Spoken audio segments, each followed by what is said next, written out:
Ladies and gentlemen, welcome back on the Mike, the Premier Business Radio program. I'm your host, Mike King. I appreciate you being here with me. The views expressed here are mine have no connection to, support of, agreement with any of the hosts, information ads on the station. I don't work for the station. My program just air here on a daily basis. You can follow me on all social platforms as on the Mike RV as well as Mike King Biz. So we're coming to you from the fabulous Hilton down here downtown. So if you ever need hotel space, event space, or you need rooms, make sure you contact your good friends here. They will take care of you. That's what they do here. Alrighty, so we are the business radio program in the area. I'm your host, Mike King. So, good friend Shelby Brown says that there's a man in the community I need to talk to. Sir, you are a Renaissance man. Yes, you're a chemist, which kind of got me in Al Green. That we had to we made us perk up a little bit. Your community advocate. You are an artist, and you're just gifted straight up. That's what the shirt says. That's right. Alrighty, so tell folks who you are and what you're doing. You're going to have to speak up a little bit. I know you got that soft voice going on. All right. Thank you very much, Mike. I appreciate it. Now you done broke out. You done broke out the radio I got voice. my preacher voice back now. That's it. All right. Yes. Thank you so much for having me. Yes. My name is Kwame Jeff. The last name is Echampo. It's an African name. Yes, it is. Yes. I was born in West Africa, Ghana, moved to the United States about 20 years ago to join my family. And I went to school in City College, New York, where I graduated with a chemistry degree. So I'm a chemist by profession. You're a chemist by trade. What was it that drew you to chemistry? Interestingly, back home in Africa, in high school, you pick your major before you actually start the high school. Okay. So a lot of us didn't know what it meant, but the girls like science students.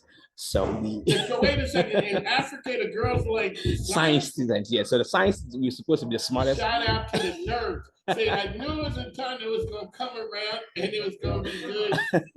The girls like science. Okay, man.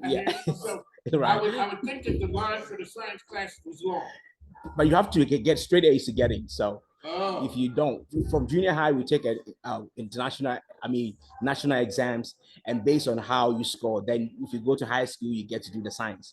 So I got 12 subjects. I get 10 A's and 2 B's. So the science class had to get me in. So I didn't know what I was doing, but science helped out. So when I came to the United States, that's all I knew. So when I went to college, I just did chemistry. Okay, so inquiring minds want to know, this is an investigative journalism radio show. Did it work to captivate the ladies? I guess my looks did it more than my science. Oh, Lord. Okay, ladies and gentlemen, the man is wearing a gifted shirt, so he's telling what time it is. So not only is he good looking, he says, I got the credentials to go with it. All right, so you're a chemist. That's well. Right. All right, and we talked about some of the other things that you do. Let's touch on some of those. Yes, so that is what I've been doing, and then I work as a community leader and also work as a pastor for a local church in New York City in the Bronx called Calvary Charismatic Center. And so I got a scholarship to go to Singapore to study community support programs. And so the one I did in 2012 was the mental health, emotional health, and all kinds of family support courses. So when I got back from Singapore, I said, this is important. So then I relocated from New York City to Richmond, Virginia area. What was the draw to Richmond? Like, how did you make that connection? That's also a funny story. My wife and I, we didn't know anything about Virginia, but for some reason we said when we get married, we will come to the city where lovers are. So we just relocated here. So, ladies and gentlemen, we got Jeff Logan in the house right here with us. So Jeff, the man said he didn't know anything about Virginia, but the slogan got you guys. Yeah, exactly. So we just relocated here. Yeah. So wherever the person is who came up with that slogan, it worked. It's working, yes. It's working. Okay, yes. So but now Virginia's a big place. Right. How did you zero in on Richmond? Exactly. So I applied for a chemistry job, and there's a company in the city called PPD, Pride Pharmaceutical. So they gave me an offer as a senior scientist. So they relocated me to the city, and that's how I ended up here. Okay, so you're out there doing your work. What caught Shelby Brown? Shout out to good friend over at WTVR, Shelby Brown. What caught her attention? Yes, so when we launched the nonprofit organization that I started in Richmond, our office is not too far from here. We are called Gifted NGO, and so we launched out our first emotional wellness courses, and it was on Eventbrite.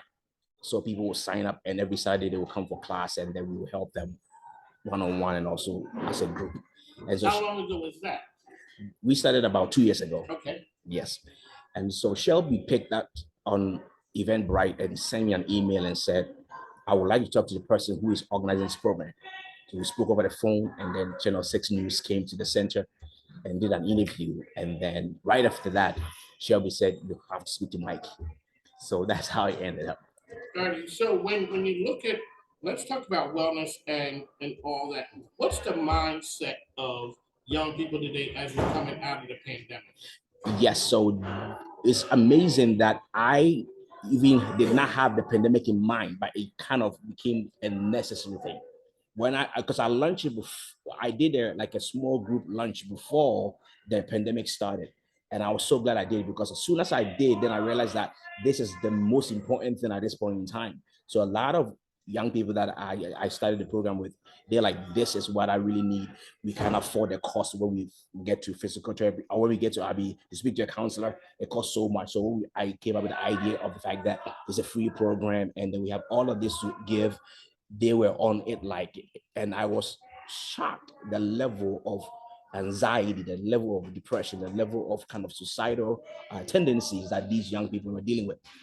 And so it was really a help when we launched it, and they all came around, and every Saturday people sign up for us to talk about these things. So I'm glad I did it when I did it, and it came right on time for a lot of people that were going through a lot of things during the pandemic. One of the great parts about traveling and living in different parts of the world. Let's talk about some of the similarities between here, Singapore, and Ghana. Beautiful. And then what are some of the differences? So what sticks out in your mind as something similar that people would think of here in, say, Singapore? Singapore is a clean country, literally. I don't know, they keep the city so clean. And I asked them why, and they said that it's a very small country. You can drive through the country in 30 minutes, the whole country. Oh, really? It's a pretty small country. So you don't have a lot to kind of bring the economy up. So they literally decorate the country to get attraction. So they clean it up just to polish the country, so people will come in. That's how they get money. So they've made an amazing infrastructure change in the country. So it's just a pretty country. Okay, what's something that people would be shocked that it would sort of be a downside? It wasn't a downside for me, but it was a wake up thing for me, because the population is about 80% Chinese, but they all speak English, right? So with my mindset, when I looked at a Chinese kid, I want him to be Lee. But when he introduced himself, he said, my name is Michael. I'm like, how can you be Michael? So I've heard that before, when a person said, hello, and they said, that's one of the biases where we think that the person name should be something else, right, and it's not. Exactly. So because they were a British colony, so they also speak English. And then guess what? We had gone to the school with other Africans, right? And so after I saw his face and he didn't look Michael, but he's Michael, then it dawned on me that my friend is from Africa. He's called Maxwell. So it's the same thing, but because I'm used to it. Look like an African named Maxwell. Exactly. But I'm used to that because I thought it was normal. Exactly. So I realized that I couldn't talk bad about the Chinese person I'm speaking to, because I also have a Michael who is African. So the Europeans did a good number on us. So we picked their names. We always talk about your nonprofit. What is it that your nonprofits always need help? That's right. What are some of the things that you guys need help with? Thank you so much. So mainly we need a lot of financial sponsorship and volunteers. Yeah, so we have, I don't know if I'm allowed to share our online content. So, our online address. This is the program, we put everything out there. Beautiful. So to help us out, you can donate at www.giftedngo.info. Okay. There's a link there that you can donate to us. And if you, at the same website, if you want to sign up to take a class, you can do it. If you want to sign up to volunteer, you can also do that. All right, so what age groups do you help with the program? So we're looking at teenagers all the way up. Teenagers. Right. All righty, one last time. We'd like to thank you for coming. And how do you say your last name again? Achampo. Achampo. I got it. Okay, so Kwame Achampo. Yes, sir. And it is gifted Freddie, Angel. so you are an artist as well. Yes, sir. You can sing. I tried. I do reggae songs so that I don't have to do the highs and lows. Sir, you don't understand when a person comes here and they tell us they can do things. Al Green, remember we had the guy who said he was the believe dancer. We put people on the spot. Can you sing us a little something? A little something. A little something. I'll try. Okay, I'll try. What do you want me to sing? You know what, sir? The platform is yours. Okay, so as a preacher, I think my people right, might want me to sing something. So, amazing grace, how sweet the sound that saved a wretch like me. You sound like I once was lost, but now I'm found. Was blind, but now I see. Ladies and gentlemen, that's what we do here. All right. We bring folks out. You know, when you started with that one, I thought about Barack Obama. Exactly. He did that. I thought about Barack Obama when he was doing that. So we'd like to thank you for coming on the program. You are a friend of the program. Come on, you got something else? Yes, quickly. I want to. Yeah, thank you. So, I want to take this opportunity to thank you so much, but I want to just bring something critical out, which is anywhere I get opportunity to speak, I talk about this awareness called emotional homelessness. Whoa. Okay. Right. That's a new one. We are looking. All right. So talk to us about that. Yeah. So emotional homelessness is a global problem where 1 out of 4 people complain of constant loneliness and unhappiness. Constant loneliness and unhappiness. And you would think that 1 out of 4, which is about 25% of the world population, you would think that it will be a single person who is not financially well. By cut across, people who are married are complaining, people who are rich are complaining. So it's a big problem that we bring awareness to. And our organization, we figured out a simple solution. So every time I get an opportunity to speak, I want to throw it out with people. The social media cannot fix the problem. Netflix cannot fix the problem. YouTube cannot fix the problem. Facebook cannot fix the problem. It is not an online issue. And the simple task is only 2 things I always announce for people to do. The first thing is that the solution to this homelessness on the emotion side can be solved by another human. I philosophically have an argument that if I look at myself and I notice that my eyes cannot see me without the help of a mirror, I can see myself unless I use a mirror. That should tell me that the person who designed me did not design me for myself. I'm supposed to house somebody else, and somebody's supposed to house me. So if we understand that we are human homes for one another, then we kill that emotional homelessness. So everyone must hear me out that you, as you're sitting down, your primary purpose is to be a house for somebody else. And once you get that truth, it means that your job is to learn how to make people feel at home around you. It can be just 2 minutes or 3 minutes, but you have to understand that if I don't do that to the person, he will be missing something on the inside and he wouldn't even know what it is. There you go. We got to come back and touch on that one once again. Yes, sir. Because that one right there, I've never heard it put like that before. So Kwame Jeff. Yes, sir. There you go. And the name of the nonprofit once again is? Gifted NGO. Gifted NGO. On the mic to mic, we are the best business radio program around. We'll be back in just a moment. Ladies and gentlemen, welcome back. Welcome back on the mic with Mike, the premier business radio program.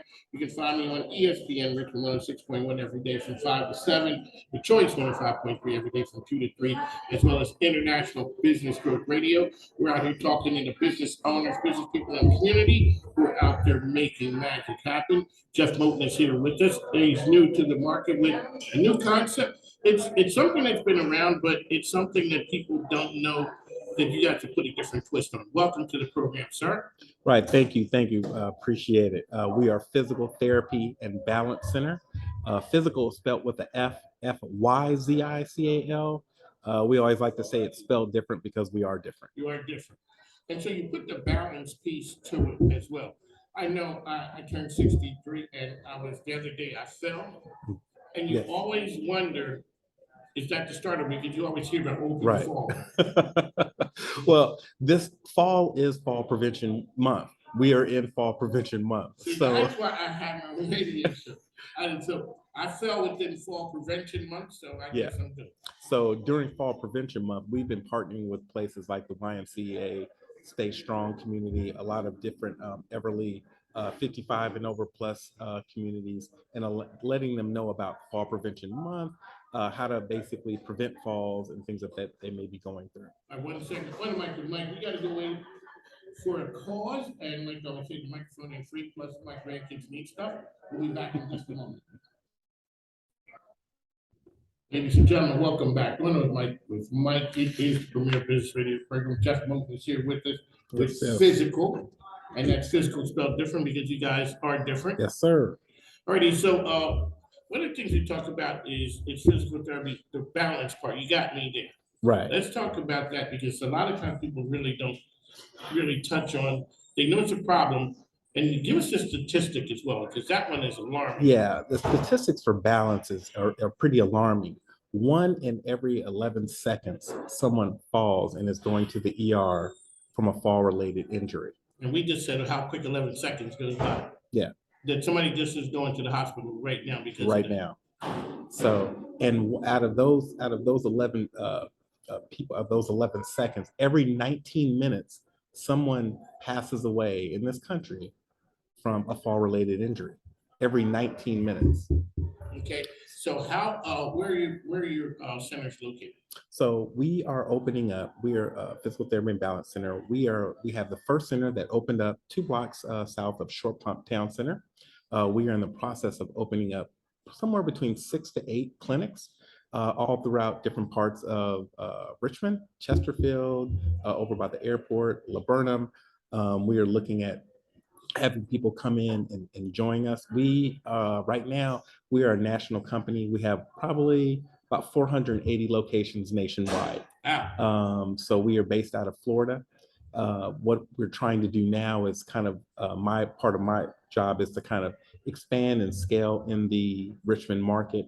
We have probably 8 or 9 locations up in Northern Virginia. So probably I would think in the next 5 years, we're probably gonna have 20 plus 25 locations all in outside of Central Virginia. So Mike, you see Jeff Moulton is with us as well.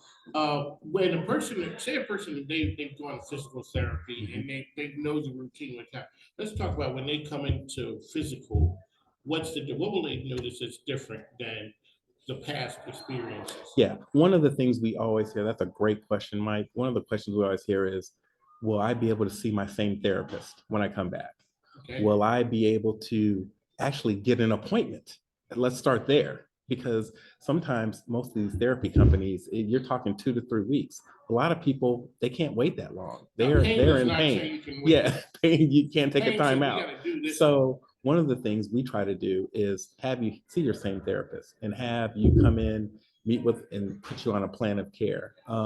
We're a little bit different in that we try our best to have you see the same therapist when you come in. We'll do a full evaluation and get you on a plan of care. What makes us a little bit different? I mean, we do the normal work injuries, auto injuries, fitness, vestibular therapy, orthopedics, sports injuries. You know, my son plays for, a high school here, and he constantly has people coming in for, sports related strains, muscle joints. We do compression therapy.